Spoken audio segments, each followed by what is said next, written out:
Why don't we start with Parramatt's question? Oh, God. Jimmy, my question for AP. What the hell is going on at Parramatta? Juniors out the door. That's from Parramatta. So, Yes. where do we start? You've written today about it in the Sydney Morning Herald. Honestly, I don't know where to start, Jimmy. Right. Yeah, Juniors out the door is right. Blaise Talangi, the latest. And look, I think a lot of the issue stems from the way Parramatta have been structuring their contracts, i.e., allowing players to have an option often in their favour. So Blaise had it. Blaise had it. Dylan Brown's got it. Mitchell Moses has got it. Has Micah Sevo and Ryan Madison got it? So they had them. See, this is the catch, Jimmy. So they had them and they triggered them, so that they activated them and they will stay. Now the hard part for Parramatta is the players they want to move have triggered their options, and the players they want to stay don't want to trigger their options. So it's exactly the way it's going to play when you allow this thing to happen. So my question on the back of that: who allowed all of this to happen? Well, I don't know where the buck stops, whether it's with the general manager of football or the CEO so or it's the Mark chairman. O'Neill, Yes. GM, Jim Sarantinonis, the CEO, Yep. Sean McElduff, the chairman, Yep. Brad Arthur, the coach. Yep. So someone's like in a negotiation, there's give and take, right? And Yep. and obviously there's and that can take a huge amount of time to get through. Yep. But you've got to stand strong on something. Well, I understand that some clubs potentially have one, maybe two of these. Right. Parramatta in their top 30 have got, from last count, more than half a dozen, 7, I believe. And a lot of them are big names. So Mitchell Moses is a big name. Which Dylan I Brown, could Will understand. Will Penasini. If Mitchell Moses came and pushed hard on that, you'd go, Yep. God, we don't want to lose him. Yeah. Dylan Brown, yeah. Micah Sevo? Yep. Ryan Madison? Yep. That's the problem. Blaise Talangi? Yep. They put it in when he hadn't played NRL. Yeah, it's crazy. And at the same time, you've got guys like, so for instance, there's all this excitement when Dylan Brown re-signed, signed until the end of 2031, and you think he's locked in, he's good as gold, Yeah. he's blue Yeah. and gold, and yet you realise that the way that's structured, he could potentially leave at the end of next year. Correct. He said which- he's not going to, but Yeah, but he's got 12 months to decide under Yeah, Jason Riles whether things are getting better or things are not. And I would suggest that it's going to be a bit of a rebuild for Parramatta, given their salary cap and the sort of the personnel that they have on their books all at the same time is a bit out of whack. has Jason Riles had conversations with any of the players and their managers about getting those options out? Well, it's what's the trade-off? What can he offer them to say in return more for money. this? Well, then you just put your cap even further out of whack. I agree. So, I understand. So it's this horrible catch-22 situation. So, yes. and they've made a rod for their own back. And Yes. obviously, Isaac Moses is manages some of those players, i.e. Mitchell Moses, Blaise Talangi, Will Penasini. He's also got a lot of the good young junior talent at that club. Right. So for all of them saying, we'd like to limit his influence at the club, they can't.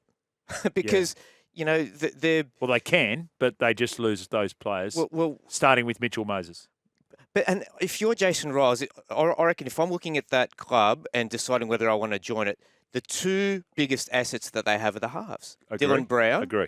and Mitchell Moses. And you think, well, they're there and halves are thin on the ground. Yep. So this is a good move. But then when you really look under the hood and realise, well, how committed are they? Then they may not. They may well be, but they might. Dylan Brown might think, you know what? I'm not doing this till the end of 2031. I might go to, say, the Roosters, for instance, who may be looking for a half in 12 months' time. Mitchell Moses has just won a State of Origin series with New South Wales, where he was instrumental in that win. Dylan Brown was instrumental in the Kiwis beating Australia at the end of last year. Yep. I'm going to say to you, Jason Riles, you can only keep one of them. Which one would you keep? I'd say Mitchell Moses.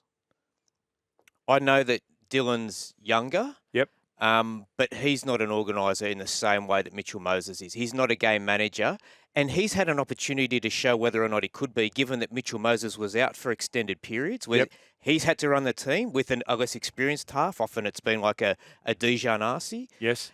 And it's just not a role that he's ready to do at this point in his development. So could you get a game manager that doesn't have the brilliance of Mitchell Moses that would then complement? So I look at So we were just talking about Jamal Fogarty down there and go, right, well, you don't have to pay Jamal Fogarty anywhere near Mitch Moses' money, but he's a great foil for Dylan Brown. But the problem is Jamal Fogarty's on contract. Who's the next Jamal? Jamal Fogarty type. I know what you're saying, Jimmy, but I'm saying that they're pretty thin on the ground. So the Roosters, for instance, have looked at Chad Townsend as a stopgap until they, work something out. Whether Sam Walker becomes that man and he re-signs, or depending on how Sandon Smith develops and progresses in his career. But they're hard to get. Like an Adam Reynolds type player who can steer you around, but there's not many. And the ones that are there, most of them are, whether they be an Adam Reynolds or a Daly Cherry Evans or the like, they're at the back end of their career. Yeah, and then some of the names that are sort of like your Jack Coggers or someone like they haven't taken that step, have they? The next step. Well, what about a Jock Madden or someone like that? Well, Jack Cogger showed what he can do in a good system at Penrith. Yes. Right? So he's got all of these fantastic players all around him, but being the man is very different. Yeah. And you can see, like, Newcastle have been struggling with that. They've struggling, like Jackson Hastings isn't playing this week. Jack Cogger, Tyson Gamble. Like, I don't know what the future is there. But they don't have to be the man because you've got Kalen Ponga there. Like, you don't have to be the man at Parramatta. You've got Dylan Brown there. You just have to do a really serviceable job and support your Star 5'8". They've been rebuilding for 38 years, says Drew. Which is and about the Parra influences. It's a 38-year plan. Have you heard about that one, Jimmy? No, I haven't, but there we go. It's an extension on Gus's alleged 5-year plan. Yes. About the Parra influences, Jimmy, you forgot one. Player managers. Yeah, I agree, 280, but at some point the people on the other side of the desk can say no. They can push back to the player manager. And look, if that means that one of those high-profile guys says, well, I'll go somewhere else, that's bad, but at least you have certainty. Whereas we're going to be playing this game every couple of years now with all of these options. Yes. So it's not like, okay, Dylan Brown's going to make a decision at some point next year. Then there'll be another option that he can trigger a little while after that. Is there a light at the end of the tunnel for Parramatta fans? Ryan Pappenhausen's name was thrown up in an article today. I don't know whether it was your and then the other one is that you're saying tomorrow a crucial day for Stefano. People suggesting, well, maybe Parramatta could come back in with a late offer. No, he's not coming. He's not going to Parramatta. Right. Where's he going? So, well, he doesn't know. And this is honest to God. Okay. So a deadline has been put on him by more. It was more his manager just said, like, we've made the tough decision that we don't want to be at West Tigers. Right. We're prepared to sacrifice money in order to go somewhere else. Yep. And there's only two options left, and that's either the Bulldogs or the Storm. Okay. And like from a purely rugby league perspective, it's a no-brainer. You go to Melbourne, right? That's the place where players such as him who have got potential go and become better players. Can I just put and can I say that the Bulldogs could present a very strong case as to say Cameron Ciraldo is that coach because no doubt. Josh Curran, Max King, Sam Hughes, they've all in the same position as Stefano, they've exceeded what anyone thought they could do. 100%. But Cameron Ciraldo's been having success for 6 months. Yes. Craig Bellamy's been doing it for 20-plus years. Yes. Again, I'm not suggesting this is an Indian summer for Canterbury. I think that hopefully this is on the precipice of something special in their building. And if they get Stefano, then, of course, their chances of doing something in the next couple of years increase. Correct. But it's a short sample size under Cameron Ciraldo, who undoubtedly can coach, right? Yep. But you go to Melbourne and you look at what he's got around him and Craig Bellamy there, and the thing is that it's a bit chicken and egg for Craig Bellamy. The way it's been explained to me is that what excites him is having young talent like a Suo Fa'alongo or the emergence of potentially a Stefano on the books where he thinks, hang on, I can win a comp. I want to keep going while I'm a chance of winning. So if Stefano goes there, he's likely to be coached by him for at least a couple of years. Yeah. Because that'll rejuvenate Craig Bellamy. But again, he's got some family concerns or priorities that he needs to consider. Whether or not uprooting his young family and taking them away from their support base is the best thing for him off the field. And if you're not happy off the field, you're not going to perform your best on it. So when you really we're going to talk to Scotty Woodward about this later. You could say that the Melbourne Storm spine of Pappenhausen, Munster, Hughes, and Grant is arguably the best in the league. Mm-hmm. But then he had Slater, Smith, and Cronk and insert 5'8" here, whether it's Inglis or Munster or whoever, and he had that as the best spine. Yeah. Is that a coincidence? Or how much? Who picked Jerome Hughes as being one of the best halfbacks in the competition 7 years ago? But the thing is, if Jerome Hughes never went to Melbourne, would he be half the player that he is? We never know. We never know. That's but right. Chances are, probably not. Probably not. So is Cameron Smith playing 42 Origins if he doesn't go to Melbourne? He probably doesn't play 349 or whatever, 50 400. games. 430. I beg your pardon, 430, yeah. whatever it was. That may well not happen. And I'm really interested in what happens with Stefano, because I feel that this is going to cause a bit of a ripple effect. There's going to be a bit of a prop swap happening. Prop swap. Okay. So explain. Well, for instance, if Stefano goes to Melbourne, what does that mean for Nelson Asafa-Solomona? Didn't he he said, I'm only driving with you. I'm staying. Well, okay. Well, do you think the Melbourne Storm can carry both of those blokes on their books? On their books? I've got no idea. Well, they can. Would they want to? No. Would one of those guys is going to be playing second fiddle to the other? If it's Nelson, do you think he's going to be happy there? I don't reckon. Well, and the other part about it is the emergence of this evolution of the game, right? Where you go, do you carry two big props like that? And Tui Kamikamica is not a small man true. either. No, so, that's true. That's true. So again, I'm not saying that Nelson's going to move, but I'm not saying that he won't move. Okay. So potentially, if he goes that way, then there's potentially another player, another asset that could go onto the open market. You've got Daniel Saifidi at Newcastle, who's been told he can put his periscope up and look around. Tavita Pangai Jr., who's on, basically a train and trial or whatever. A real minimal deal, shooting the lights out. Yes. Under Wayne Bennett. Chances are, I reckon he'll probably go to South Sydney and follow Wayne. Yep. Royce Hunt, he's been given permission to look around for 2026. Yes. However, they've got quite a lot of props. If he's going to leave, all of a sudden it becomes a different conversation if there's another club that's prepared to come in for him. So he's a good player, Royce Hunt.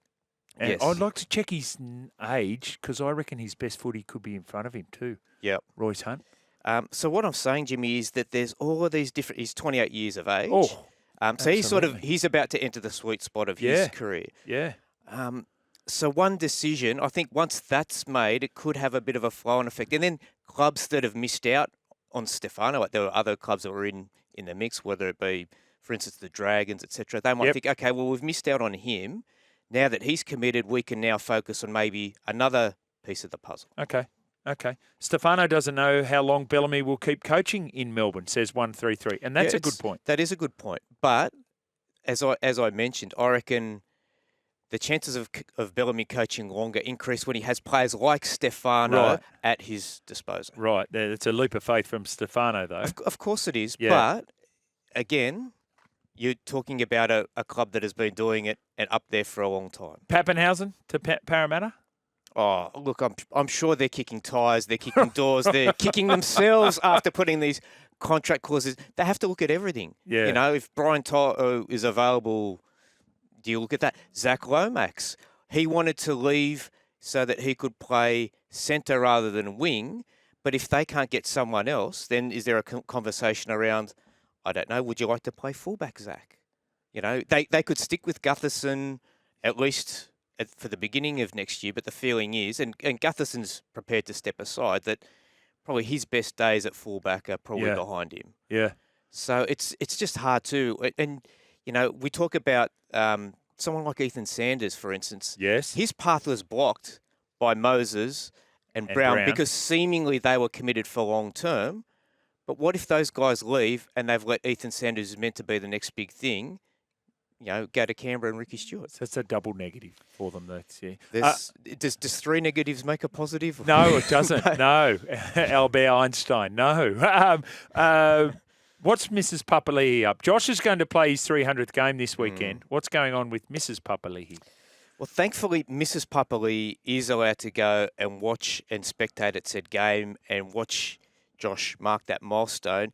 She will not be allowed to go to too many local games in the Canberra district, unfortunately. So there was an incident a couple of weeks ago where she ran onto the field and became involved in an altercation.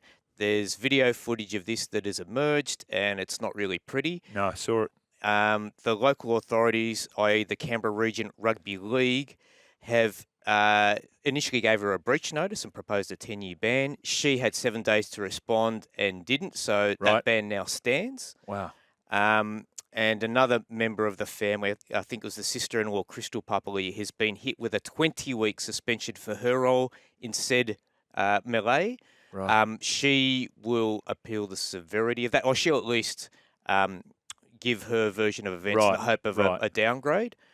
So that's still to play out. But that coming out on the eve of such a huge milestone for a guy like Josh Papali to play 300 games in the toughest position ever.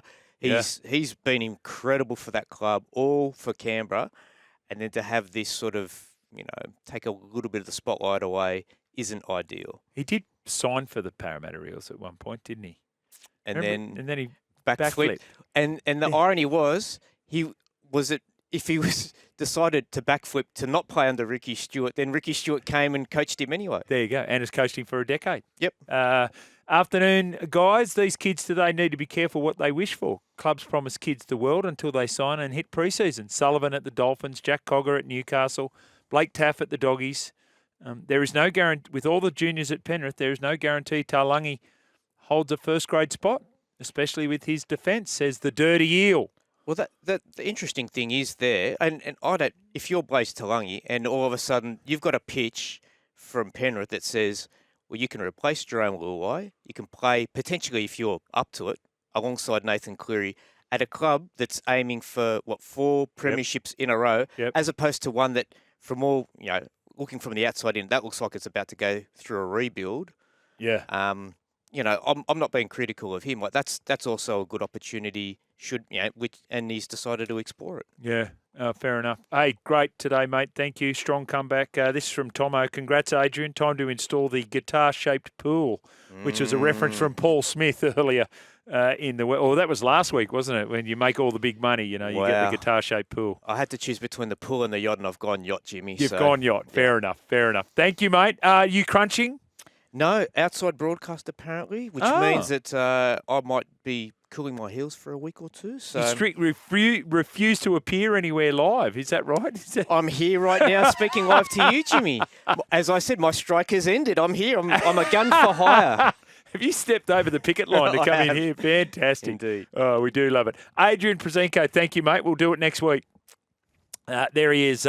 He's the chief rugby league reporter for the Sydney Morning Herald. Let's get ourselves to lots and lots of text messages coming in and lots around poor old Parramatta. 1300 01 1170.